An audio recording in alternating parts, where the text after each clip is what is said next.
Bismillahirrahmanirrahim. Assalamualaikum warahmatullahi wabarakatuh.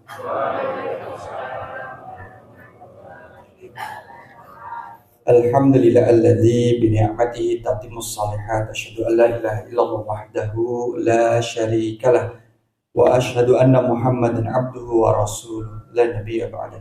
Allahumma shalli wa sallim ala nabiyyina wa rasulina Muhammad sallallahu alaihi wasallam wa ala alihi wa ashabihi wa man tabi'ahu bi ihsani ila yaumiddin. Amma ba'du.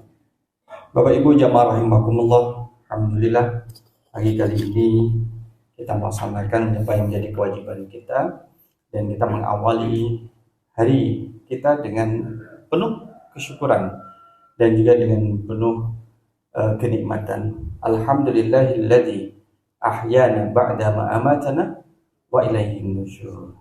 Kalau doa ini sudah dipanjatkan, yo mosok turu maneh.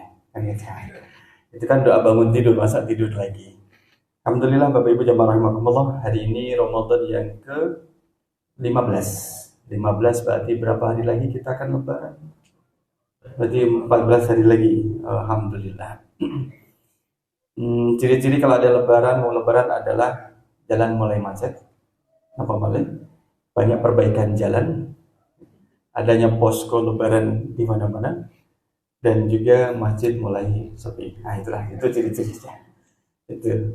Nah insya Allah pagi kali ini akan bersama kita memperbaiki dan juga meningkatkan selera ibadah kita.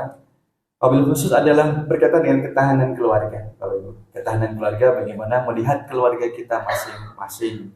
Kita punya keluarga, kalau kita adalah anak, maka kita punya orang tua. Karena itu adalah kita punya keluarga yang dimana masing-masing memiliki kewajiban. Dan kami sampaikan bahwa orang tua, Bapak Ibu, kita yang orang tua itu dimuliakan oleh Allah. Allah memuliakan orang tua. Ketika Allah memuliakan orang tua, maka Allah akan memuliakan sesiapa yang telah memuliakan orang tua tersebut. Anak akan dimuliakan Allah kalau dia memuliakan orang tuanya. Anak akan kemudian dihinakan oleh Allah ketika dia menghinakan orang tuanya. Jadi bagaimana? Apa yang dilakukan oleh orang tua? Yang dilakukan orang tua adalah selamatkan putra-putri kita dari kemurkaan Allah. Kita harus selamatkan. Tarik dan gandeng putra-putri kita untuk mendapatkan kemuliaan dari Allah. Ridallah fi ridal walidin wa sukhtullah fi sukhtil walidin. Ridha Allah ada pada ridha kedua orang tua dan murka Allah ada pada murka kedua orang tua. Ada 3 pertanyaan untuk kita Bapak Ibu selaku orang tua yang kemudian nanti kita bisa mengevaluasi di manakah posisi kita dari orang tua itu. Yang pertama adalah, sudahkah kita menjadi orang tua yang baik? Sudah, gitu, alhamdulillah. Sudah atau belum Bapak Ibu? Oh belum ya. Alhamdulillah, mudah-mudahan ceramah ini bermanfaat ya.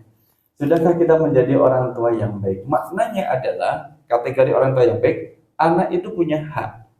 Anak itu punya hak yang harus dia dapatkan dari orang tuanya. Nah, hak ini menjadi kewajiban orang tua untuk memberikan kepada sang anak. Itu yang pertama. Kemudian yang kedua, pertanyaan penting yang kedua dari catatan saya adalah, apakah anak kita itu merasa bahwa kita adalah tempat yang aman untuk berbagi perasaan? Pernah nggak kemudian anak, bahasanya apa? Mudoroso. Mudoroso itu apa Bapak Ibu?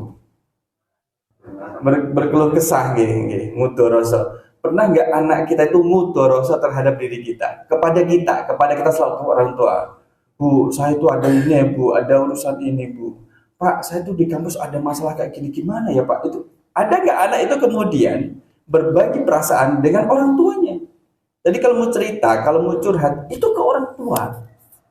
Kalau kemudian mau mengadu tentang urusannya, itu orang tua yang dikasih tahu terlebih dahulu. Misalkan kalau qadarullah misalkan anak itu terpleset, itu ceritanya pada orang tua. Pak, tadi saya terpleset. Nah, ceritanya pada orang tua. Gitu. Bu, tadi saya dapat uang 100.000 di jalan. Mana bagi-bagi 50-50. Jadi ceritanya itu pada orang tua. Kalau anak punya perasaan seperti itu bagus. Tapi ketika anak kemudian jarang cerita sama orang tua, jarang kemudian berbagi kisah, curhat pada orang tua, jarang, maka kita harus mendekatkan diri pada sang anak. Nanti akan kita lihat. Kalau anak, loh, anak saya seminggu ini, 1 bulan ini nggak pernah ya cerita-cerita pada saya. Nah justru kita bertanya-tanya, masa anak dalam sebulan nggak ada masalah sih? Masa dia kemudian nggak ada keluh kesah sih? Masa kemudian dia nggak ada sesuatu yang bisa diceritakan sih? Nah terus ceritanya pada siapa? Nah itu kemudian kita cari tahu. Nah yang ketiga, pertanyaan ketiga adalah selaku orang tua, apa yang bisa kita lakukan? Kalau ada konflik di antara anak-anak, konflik di antara anak-anak agar tidak berkembang, tidak berkepanjangan, sehingga kemudian sulit untuk diselesaikan di kemudian waktu. Misalkan Bapak Ibu yang sekarang ini memiliki putra putri ya usia balita TK, kemudian PAUD, kemudian kakak beradik itu ya selisihnya 2 tahun masih kecil-kecil. Karena kan mereka berebut mainan. Kalau misalkan berebut mainan kemudian berantem tarik-tarikan, yang satu nangis, yang satu mukul yang lainnya. Biasanya yang mukul kakaknya atau adiknya sih? Adiknya yang mukul kepada kakaknya. Jadi kakaknya ini yang dipukul. Mainan adalah mainan punya kakaknya, yang merebut adalah adiknya, yang mukul adalah adiknya. Yang nangis itu adiknya. Orang tuanya datang. Yang dimarahin siapa? Kakaknya. Itu masalah. Itu masalah. Kalau tidak diselesaikan oleh orang tua, itu masalah di kemudian hari. Kenapa? Dia yang salah kok saya yang disalahkan. Dia yang memukul saya kok saya disalahkan. Awas, awas kamu. Nanti kalau sudah tidak ada bapak, kalau sudah tidak ada ibu, awas kamu nanti. Berarti kan muncul dendam. Itu masalah. Maka jadi orang tua Bapak Ibu, gampang apa sih? Apa? Ajeng tambah mulai Bu putrane. Nah, inilah kemudian yang akan kita sampaikan pada kesempatan kali ini. Monggo nanti kalau misalkan ada yang kok rasanya apot sirai, monggo diistirahatkan saja, ya kan? Tidur di masjid kan, tidurnya udah di masjid, di tengah pengajian, gimana tidak berlipat ganda? Sebelum tidur berdoa lagi, itu berlipat ganda pahalanya. Jamaah rahimakumullah, saya membawa kitab Adabul Mufrad. Dalam kitab Adabul Mufrad, kumpulan hadis-hadis berkaitan dengan akhlak yang disusun oleh Imam Bukhari. Yang bagian pertama adalah terkait dengan firman Allah dalam surah Al-Ankabut ayat yang ke-8. A'udzubillahi minasyaitonirrajim. Wa wasainal insana biwalidayhi husna. Wa wasaina, dan kami telah wasiatkan al-insana kepada manusia, biwalidayhi kepada kedua orang tuanya, ihsana berbuat baik. Nah ini kemudian pertanyaan kepada kita selaku anak, sudahkah kita berbuat baik terhadap orang tua? Kalau misalkan sudah berbuat baik, sejauh mana perbuatan baik kita kepada orang tua? Apakah mencakup satu, tutur kata? Alhamdulillah, tutur kata sudah bagus. Tidak pernah bantah. Fala taqul lahuma uffin, tidak pernah mengatakan kepada orang tua. Halah, apa malih? Halah, emak ini loh. Halah, ibu ini loh. Nah, itu tidak pernah diucapkan oleh sang anak. Kalau ada perintah misalkan dari orang tuanya, dilaksanakan. Nak bisa tolong belikan apa gitu? Iya Bu, dibelikan. Nak bisa tolong nggak ambilkan uang bapakmu? Oh iya Bu. Gitu. Jadi digitukan, ditanggapi dan kemudian diterima dengan baik. Jadi ihsan itu meliputi satu, tidak berprasangka buruk terhadap kedua orang tua, baik mereka masih ada maupun sudah tiada. Yang kedua adalah tidak bertutur kata yang buruk terhadap orang tua. Kemudian tidak berperilaku yang buruk terhadap orang tua, baik kemudian dalam tulisan atau buat konten sekarang ini, konten yang menjelek-jelekan orang tuanya, atau perilaku, kekerasan verbal, kekerasan psikis, atau kekerasan yang bersifat anarkis, memukul atau mencubit, atau kemudian yang lainnya. Maknanya adalah Bapak Ibu, kalau ada anak yang berperilaku tidak baik kepada orang tuanya, orang tua harus menegaskan, kasih tahu, ditegaskan. Nah, jangan seperti ini. Ini tidak baik. Perbuatanmu terhadap orang tua itu tidak baik. Kalau kamu tidak meminta maaf, tidak kemudian bertaubat, kemudian tidak berhenti dari perbuatan ini, maka bukan orang tua saja yang marah, tapi Allah juga akan marah kepadamu. Jadi yang marah itu tidak hanya orang tua.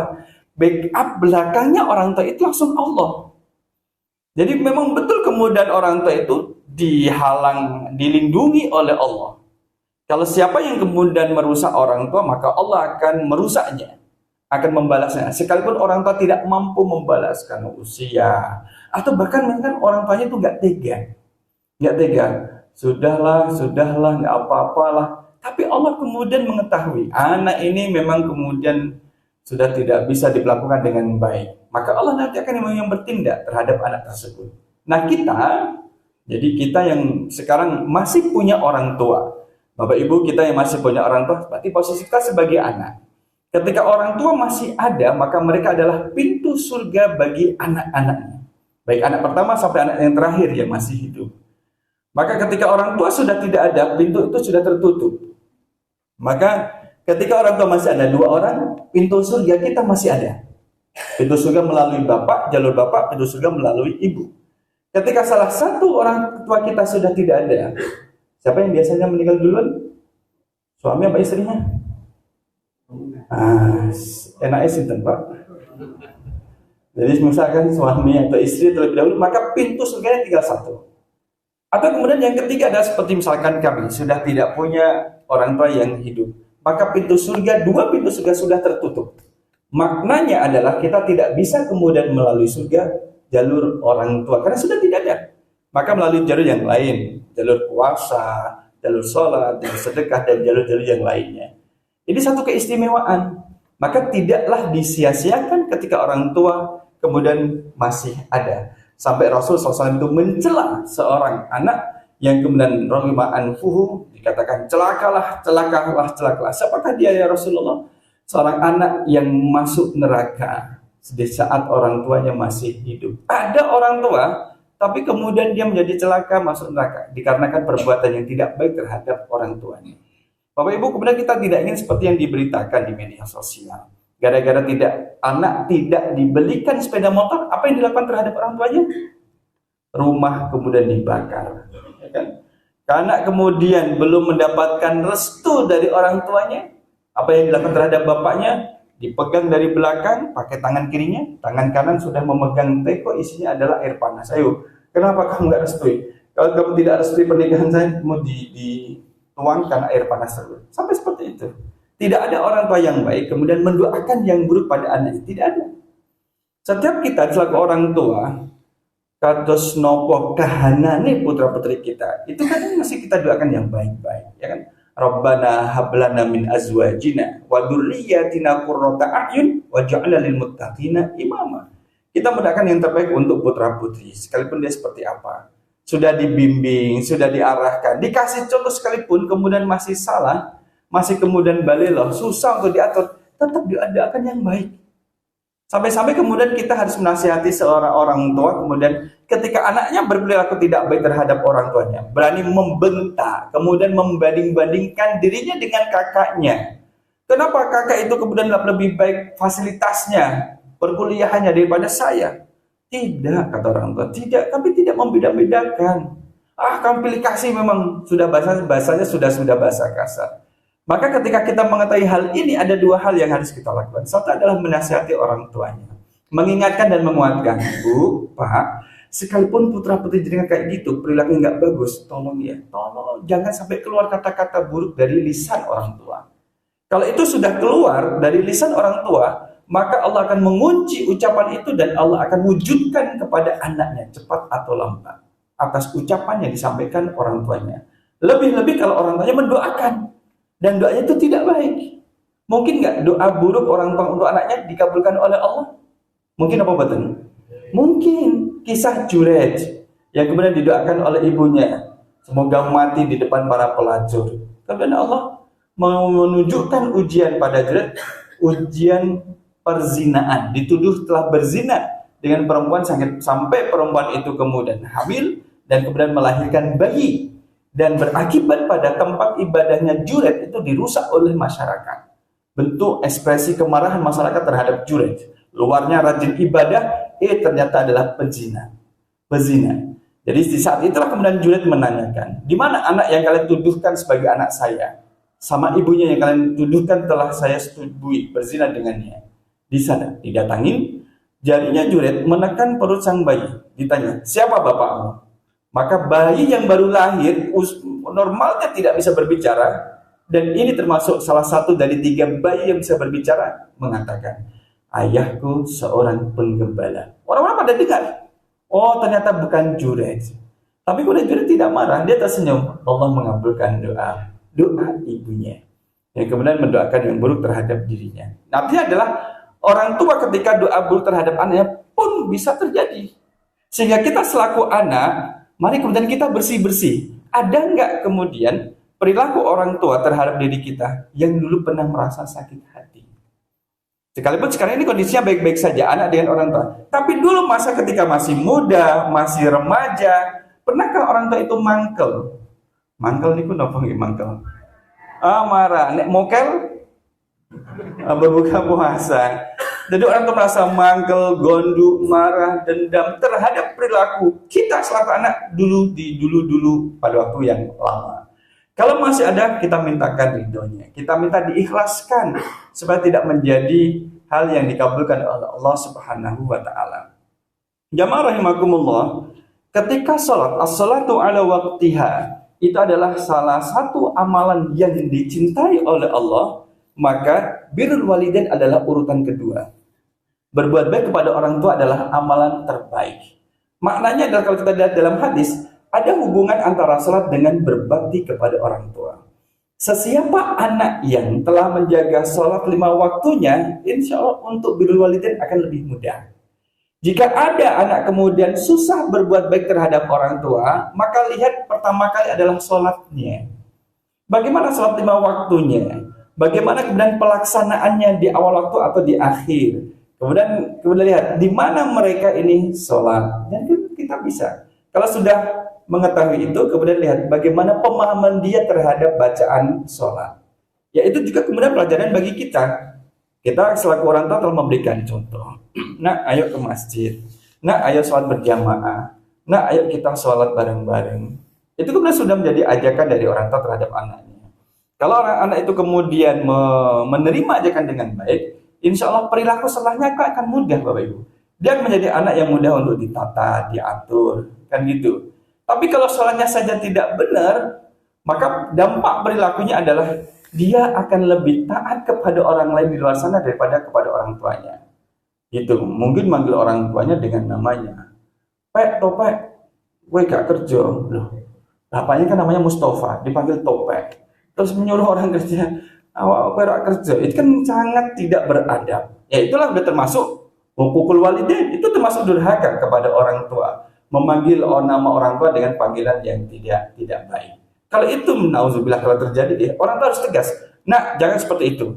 Kalau kamu seperti itu, kamu nanti akan dapat balasan lebih berat daripada itu dari Allah. Ketika kamu nanti punya anak, kamu akan diperlakukan oleh anakmu dengan perlakuan yang tidak baik. Paling istilah kita adalah digapah sama anaknya. Digapah itu apa? Digapah. Digapah itu adalah gak dianggap, diremehkan, kemudian disepelekan oleh orang tuanya. Nah, kalau kita misalkan lihat, sudahkah kita menjadi orang tua yang baik bagi anak-anak kita? Maka mari kita lihat, ada hak-hak anak yang harus kita berikan. Memang anak berhak mendapatkan hak untuk hidup. Artinya adalah kita lihat orang tua ketika melihat anaknya sakit, apa yang dilakukan? Benar diobatkan, dicarikan obat, diusahakan. Ketika lapar akan dicarikan makanan, itu hak. Orang tua sudah memberikannya, maka orang tua sudah melaksanakan kewajiban bagi orang tua terhadap putra-putrinya. Anak kemudian berhak untuk mendapatkan nama yang baik. Orang tua sudah mencari nama untuk anaknya yang nama-nama yang baik. Karena nama adalah bagian daripada doa. Dikasih nama misalkan dulu Yasrib itu kan artinya jelek. Kemudian diganti oleh Rasulullah SAW dengan Madinah Munawwarah, kota yang bersinar. Awakmu tak kasih nama, biarkan orang pakai bahasa Jawa. Soeharto ya, Sugih Arto. Gitu. Sugih Arto.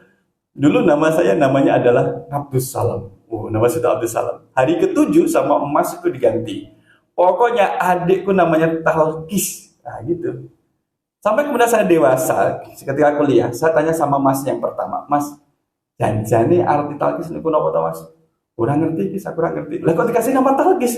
Orang ngerti. Sebab dia punya teman, temannya itu punya adik namanya Talkis. Maka adiknya atau saya ini dikasih nama Talkis biar sama. Jadi dulu namanya adalah Talkis Nur, sama saya ditambah Dianto. Jadilah Talkis Nur Dianto. Itu dulu namanya asli adalah Abdus Salam. Abdus Salam itu nama pemberian orang tua. Nah, itu adalah hak anak. Yang tidak kalah penting adalah anak berhak mendapatkan pengajaran Al-Quran dari orang tuanya. Pengajaran Al-Quran, Bapak Ibu. Jadi orang tua itu kemudian memiliki kewajiban yang mengajarkan Al-Quran. Bagaimana bisa mengajarkan? Kalau orang tuanya tidak paham, maka orang tua juga belajar. Jadi menjadi orang tua itu juga harus belajar. Dalam kitab Ta'lim Muta'alim, Imam Az-Zanuji menyebutkan ada namanya ilmu hal. Ilmu keadaan. Ilmu yang perlu dipelajari sesuai dengan keadaan kita masing-masing. Kalau orang mau berjualan, berdagang, berbisnis, maka ilmunya adalah ilmu perdagangan. Supaya dia tidak jatuh pada transaksi yang haram dan ribawi. Maka orang yang mau melaksanakan ibadah haji, ilmu apa yang harus dipelajari? Manasik hajinya, itu dipelajari. Bagi seorang muslim yang memiliki kewajiban sholat, ilmu apa dipelajari? Ilmu tentang sholat. Nah, jadi orang tua yang dipelajari adalah ilmu tentang orang tua. Mempelajari misalkan kayak tarbiyatul aulad, bagaimana mendidik anak-anak. Itu kemudian ilmunya. Ilmu yang kemudian akan membimbing orang tua menjadi orang tua yang tahu apa kewajiban seorang orang tua terhadap anak-anaknya. Nah, itulah kemudian beberapa catatan bagi orang tua yang baik. Kemudian kita evaluasi. Berbeda dengan jamaah rahimakumullah, orang tua yang cuek terhadap anaknya. Jar kewai, dia kan sudah dewasa, dia kan sudah balik, tak jar kewai. Arab sholat atau terserah. Kadang kemudian di bulan Ramadan poso sak karepmu, poso sak karepmu. Jadi orang tua nggak boleh cuek kayak gitu. Tidak boleh membiarkan terserah dia udah besar biar memilih. Tidak bisa, Bapak Ibu. Tidak boleh. Tetap harus ada usaha untuk membimbing, mengarahkan, mengingatkan. Ubur-ubur ikan lele, poso itu disuruh puasa. Itu usaha orang tua. Adapun anak menerima nasihat itu, alhamdulillah. Sekiranya memang ada anak yang kemudian tidak mengindahkan nasihat orang tua, itu orang tua tidak disalahkan kalau orang tua sudah menasihati, sudah memberitahu, sudah membimbing, memberi contoh terhadap anaknya. Maka Allah tidak menyalahkan kepada Nabi Nuh alaihissalam yang kemudian Kan'an, anak laki-lakinya kemudian tidak beriman, termasuk juga istrinya. Ya tahu Pak, istrinya Nabi Nuh, sinten Pak? Ayo, bunuh harus. Nek nama istri itu bapak-bapak lebih hafal nama istri orang lain. Bunuh itu kemudian juga tidak menjadi istri yang beriman kepada Allah. Apakah Nabi Nuh disalahkan? Tidak, karena Nabi Nuh sudah mendakwahkan, sudah mengajak, dan kemudian menarik untuk kepada keimanan. Nah, yang kedua jamaah rahimakumullah, sudahkah anak kita merasa bahwa kita adalah tempat yang aman untuk berbagi perasaan? Sehari misalkan, paling enggak kemudian ya kita lebih aktif selaku orang tua, tanya pada anaknya, Duk, piye kabare? Tanya gimana kabarnya, Mas, gimana kabar di kampus, bagaimana kabar di tempat kerja? Alhamdulillah Pak, alhamdulillah nggak ada apa-apa, berjalan sebagaimana biasa. Oh, alhamdulillah. Kadang kemudian kita tanya bahkan selaku orang tua kalau memiliki putra putri yang sudah masuk usia jenjang pernikahan, kan perlu ditanya, sudah punya calon belum? Sudah Pak. Oh gitu. Yang mana? Yang kemarin ngasih buah ke bapak. Oh itu bagus. Dulu ibunya itu mantan bapak itu loh. Ibu yang mantannya bapak. La ilaha illallah itu. Jadi ada komunikasi karena sudah masuk jenjang pernikahan. Di mana sudah siap belum Pak Oji. Kalau misalkan putrinya, Duk, udah siap belum nanti kalau ada yang lamar? Belum Bu, ini masih menyelesaikan kuliah S2. Oh iya. Berarti nanti kemudian kalau ada selentingan atau yang mau nyindir-nyindir, Bu, gimana putrinya? Sudah siap belum? Ini putra saya udah siap nih. Mohon maaf, kemarin saya udah ngobrol. Kayaknya dia mau menyelesaikan S2-nya terlebih dahulu. Oh, nggak apa-apa, paling juga 2 tahun. Allahu a'lam, kita nggak tahu 2 tahun atau berapa tahun. Tapi setahu saya, putri saya itu kuliah S2 di 3 kampus. Kalau 2, berarti menjadi 6 tahun gitu. Maka tidak memberikan harapan atau janji, tidak mengalir. Tapi kemudian menjaga komunikasi. Saya lebih menekankan bahwa menjaga komunikasi antara anak dengan orang tua. Jangan sampai kemudian anak itu merasa orang tua yang ada di rumah itu ya sekedar orang tua. Sekedar hanya menyiapkan kalau waktu makan, itu saja. Atau ketika perlu uang, dikasih uang. Tapi perhatian secara psikis, psikologi, itu juga harus diberikan. Maka orang tua menjadi tempat yang curhat. Nah, jadi bapaknya mengeluh, ya Allah, nak, kamu kenapa curhat kepada bapak? Ibumu juga curhat kepada bapak. Kamu curhat kepada bapak. Lah terus bapak curhat kepada siapa? Ya bapak curhat terhadap imam masjid lah. Jadi curhatlah kepada sama keluarga. Jadi urusan bersama itu kemudian dicarikan solusinya. Jadi kemudian orang tua tidak merasa bosan. Semuanya masalah sepele kok diceritakan ke bapak itu gimana sih? Buat diselesaikan sendiri. Bukan. Kalau ada anak cerita kepada orang tuanya, berarti anak itu masih menganggap bahwa dia sebagai orang tua. Sekalipun dalam urusan yang kemudian, mohon maaf, orang tua tidak paham sekalipun, anak ada cerita.